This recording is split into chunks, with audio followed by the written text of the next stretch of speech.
Obter renda passiva com seus investimentos é uma das melhores formas de mostrar que você está sendo bem-sucedido nos seus investimentos. E para isso, nós trouxemos aqui hoje 3 fundos imobiliários para você obter renda passiva com dividendos, com os aluguéis dos fundos e ainda uma possibilidade de crescimento desse patrimônio ao longo do tempo.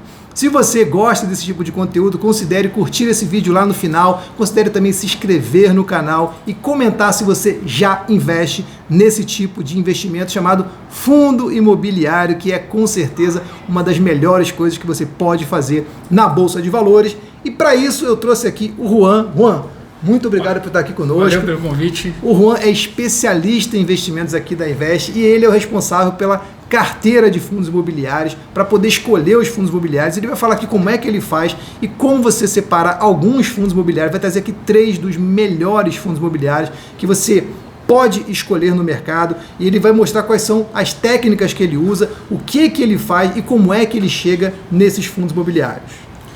Fábio, quando você pediu para separar 3 fundos é complicado, né? Nossa carteira hoje tem 11 ativos, então separar os 3, eu fiz aqui, eu separei um de cada setor e os queridinhos, aqueles que eu acompanho mais de perto, tá? Tá bom. Para começar, acho que tem que ter um fundo de logística, que é um dos setores ali primeiros do fundo. Muito resiliente muito também, resiliente, né? Na própria pandemia, os fundos de logística foram um dos que performaram muito bem por conta do e-commerce, etc. Exatamente. O primeiro fundo é o BTLG11, o fundo de logística do BTG Pactual, um dos fundos de logística do BTG. Hoje esse fundo ele é um fundo bem relevante na indústria, ele tem 22 ativos, um patrimônio líquido de 2,07 bilhões, então é um fundo bem grande.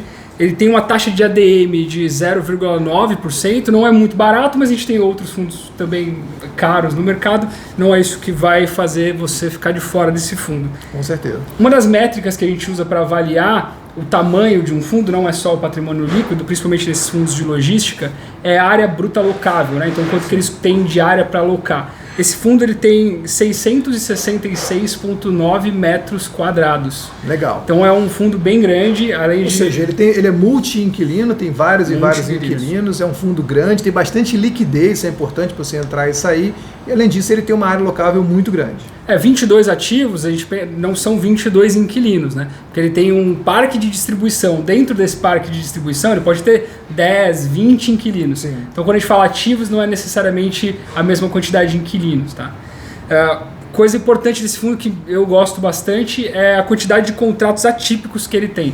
Hoje, o que é contrato atípico? Contrato atípico é tudo que não é um contrato típico. Né? Então, e o que é o contrato típico então? Contrato atípico é aquele contrato que, por exemplo, eu sou uma distribuidora de carnes. Sim. Eu preciso de um galpão que ele seja refrigerado daquela maneira, que comporte a minha estrutura logística, que comporte os caminhões que eu costumo utilizar. Então, na hora de você fazer um contrato, como você vai ter que fazer uma obra relevante dentro do parque, você faz um contrato atípico, eu me comprometo a ficar 10 anos no seu galpão com uma correção fechada de tantos % ao ano, só que para isso a gestora pede um contrato atípico com um prazo maior, com algumas condições melhores. E a vantagem disso é que a pessoa que está alocando não pode sair a qualquer momento, não pode simplesmente falar, não vou mais fazer com você, vou fazer com outra pessoa. Isso garante para quem é cotista do fundo imobiliário, lembrando, quando você é cotista, você é sócio do fundo imobiliário. Então é importante que você tenha garantias. É claro, não é só essa garantia que existe, o Juan vai falar aqui de outras garantias, mas é muito bom quando você tem contratos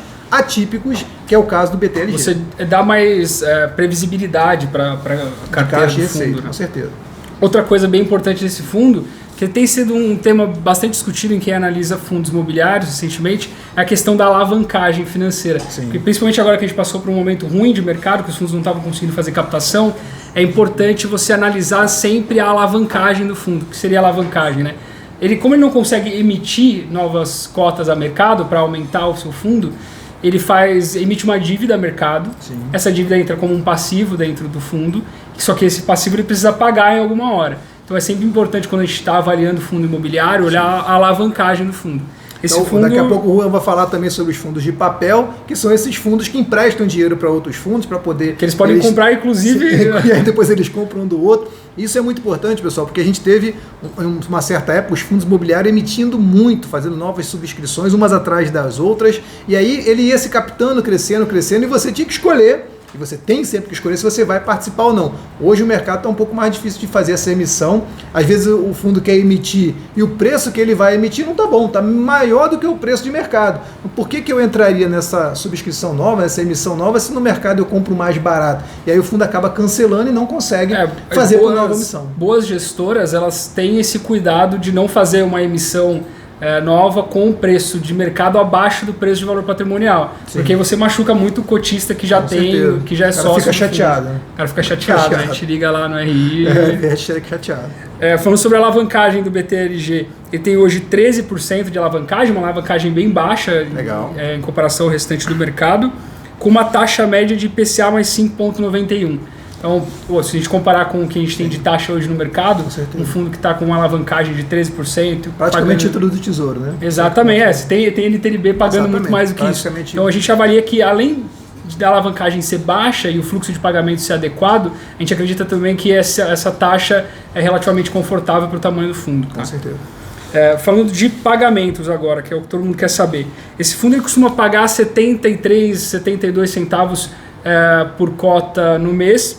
Isso, se a gente leva para o dividend yield no mês, dá 0,73. No ano dá um dividend yield de 9,14. Parece pouco por conta da taxa Selic, claro, que a gente tem hoje? Parece. Mas para um fundo desse tipo, que você tem ativos excelentes, com uma boa gestão, e é importante, de risco... E é importante que é um ativo bom, são imóveis de fato que tendem a se valorizar, pelo menos pela inflação. Então esse 9 e pouco que ele paga, teoricamente, é o que nós chamaríamos de IPCA+.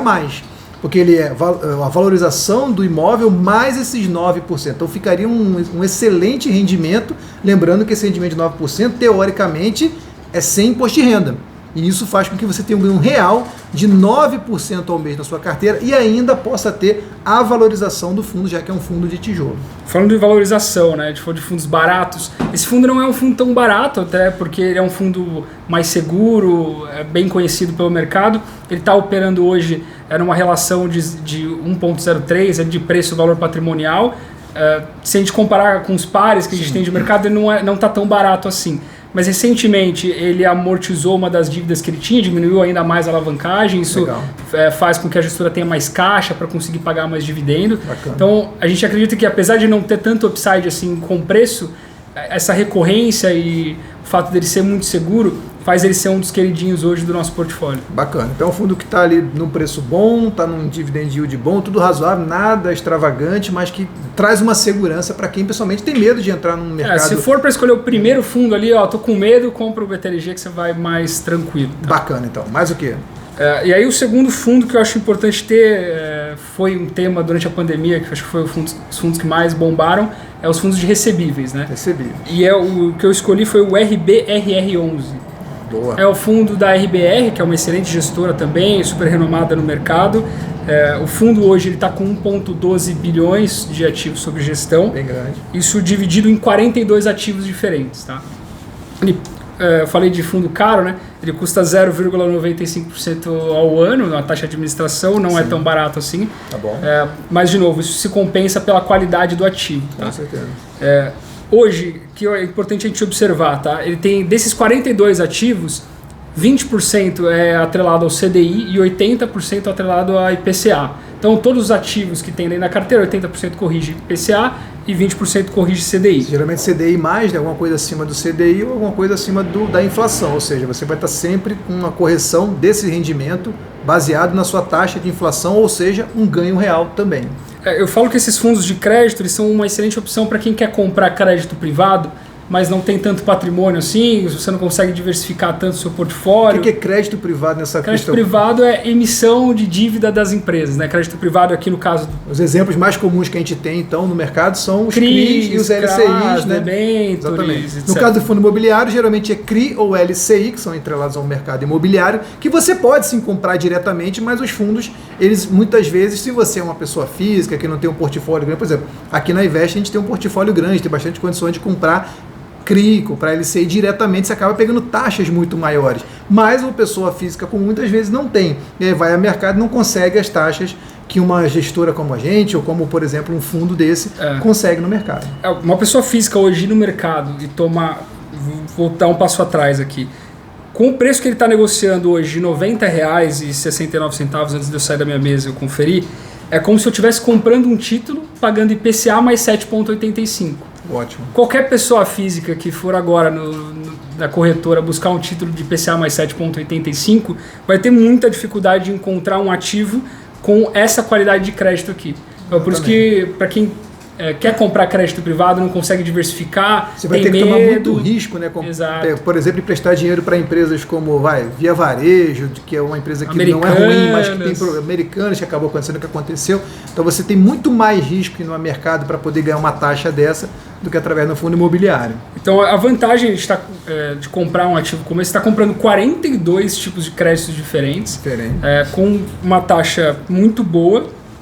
E com essa expertise da gestora, a gente tem esse contato próximo para conseguir avaliar os ativos que eles possuem garantia, onde são as garantias que esses ativos têm. Então hoje na carteira, 47% dos ativos têm as garantias em regiões prime, né? Então Vila Olímpia, Faria Lima, Paulista. Então se houver qualquer tipo de problema de crédito dentro da carteira, está muito bem amarrado e as garantias são muito boas, que com certeza o fundo não vai ter problema de pagar, de conseguir receber esse valor. Com certeza. Você falou um negócio muito importante.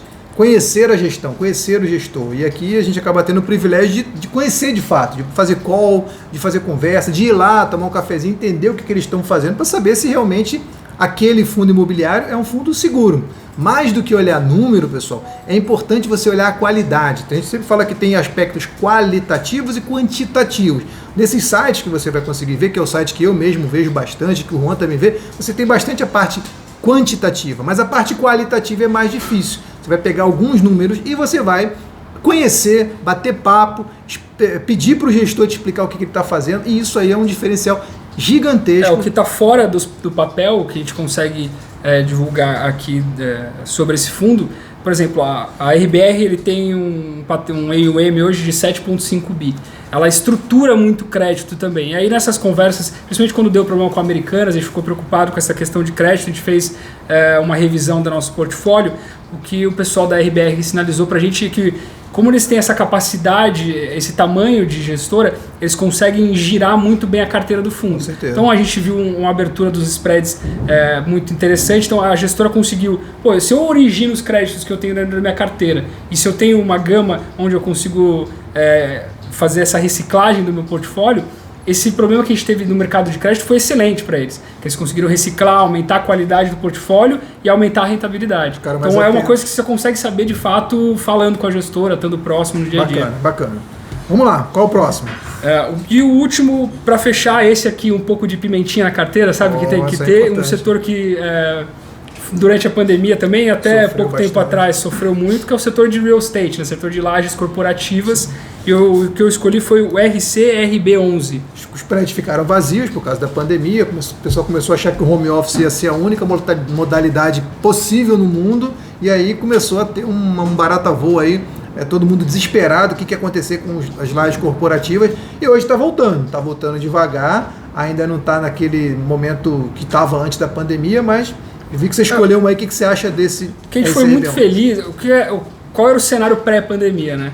Quando você ia comprar um ativo de real estate, de laje corporativa, você queria escolher aquele ativo que tinha o maior número, aquele fundo que tinha o maior número de ativos. O que a gente percebeu durante a pandemia foi, as empresas vão parar de locar, né? Então se eu tenho 4 andares de um prédio numa zona que não é tão boa assim, eu posso ter um andar numa zona muito boa. Sim. Então a gente começou a garimpar fundos que não tinham tantos ativos assim, mas que tinham ativos de alta qualidade. Então foi o que a gente focou e desde então a gente acompanha o RCRB11. Uma coisa importante que você está falando desde o começo você está focando mais no high quality do que no high yield. Ou seja, você pode pegar os fundos imobiliários que pagam muito, mas são meio que difíceis de você saber se vai continuar pagando, não corre mais risco.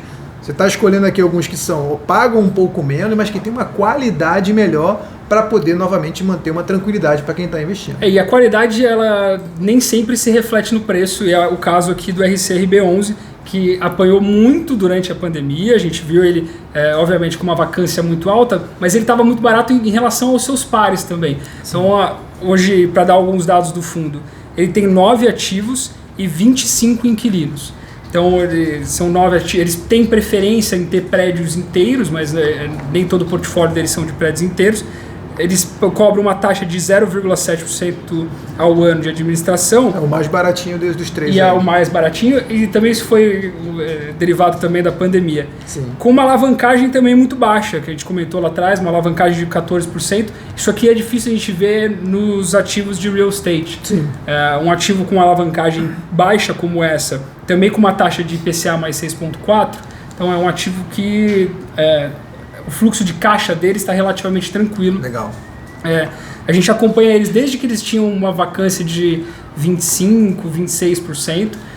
Isso é uma coisa importante que você falou agora. Como é que é a vacância nesse caso? O que você olha, o que a gente pode chamar de vacância? Imagina que eu tenho um imóvel, que esse imóvel está vago. Está totalmente vago, a vacância dele é 100%.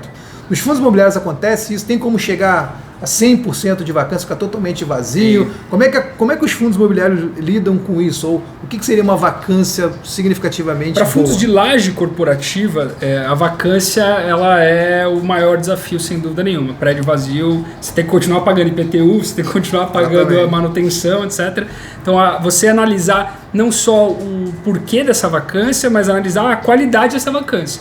O que a gente viu no RCRB11 lá atrás é que ele tinha uma vacância muito alta de um ativo muito bom que estava passando por um processo de reforma. Sim. Então, de novo, a importância de você estar perto da gestão, entender, conversar, ver aonde que é o prédio. Eu fui lá pessoalmente, conhecer o prédio. Legal. Então, isso faz diferença. A gente entendeu lá atrás que essa vacância, que na época era de 25% e vai diminuir ainda na nossa visão, era de um prédio de excelente qualidade ali na Paulista, com a Alameda Santos, que tinha passado por uma reforma, então por isso estava vazio, eles tinham acabado de adquirir o empreendimento, e eles vêm numa velocidade, desde quando possibilitaram a locação do ativo, ele vem sendo locado numa velocidade maior do que a gente esperava até. Bom, legal. Então, de novo, a importância de estar sempre perto da gestão. Mas você vê que é uma coisa que os fundos imobiliários têm uma facilidade muito maior de alocar, porque principalmente esses multi-inquilinos, você vai perder um ou outro inquilino, vai ter 10, 20, 30% que seja de vacância, mas você não vai ficar com todos os seus prédios vagos se você for multi-inquilino e fizer uma boa gestão.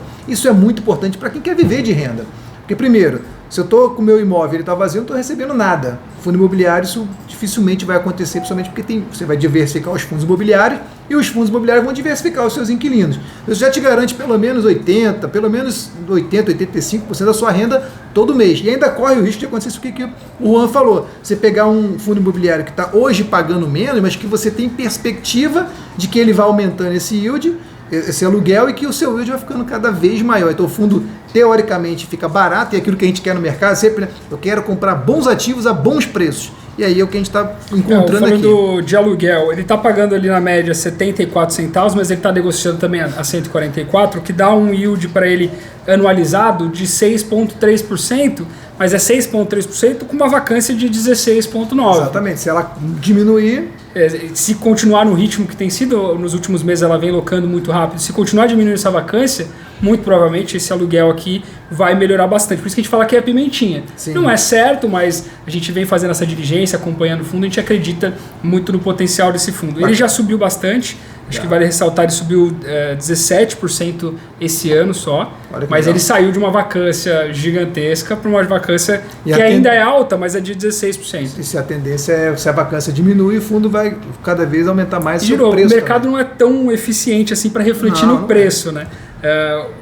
A gente viu que o resultado só começa a refletir no preço quando o aluguel começa a entrar. Então tem muito ativo que foi locado, que naturalmente tem os primeiros meses ali de carência, que o inquilino não paga ali o primeiro, segundo mês. Então tem imóvel locado agora que o mercado ainda nem viu entrar no preço. O investidor pessoa física, ele olha muito o dividend yield. Então, se ele está vendo que não está entrando, ele acaba fugindo. E só quando o aluguel começa a cair, começa a aparecer nos sites aí esse dividend yield, que ele começa a falar... Quando sair a capa do jornal... Depois que já está caro. Então, você está sempre atrasado. E o desafio é sempre você comprar antes de acontecer. Porque senão, depois o mercado precificou. O mercado não é eficiente. Se ele fosse eficiente, o Warren Buffett já falou que ele seria um mendigo pedindo dinheiro na rua. Ele não é eficiente, mas ele com certeza dá muita brecha para poder você ganhar dinheiro em momentos como esse. Então, só amarrando aqui o que foi esse mini portfólio, né? Então, a ideia é sempre você também tentar diversificar setorialmente, né? Então, a gente falou de um fundo de logística, um fundo de recebíveis, um fundo de papel,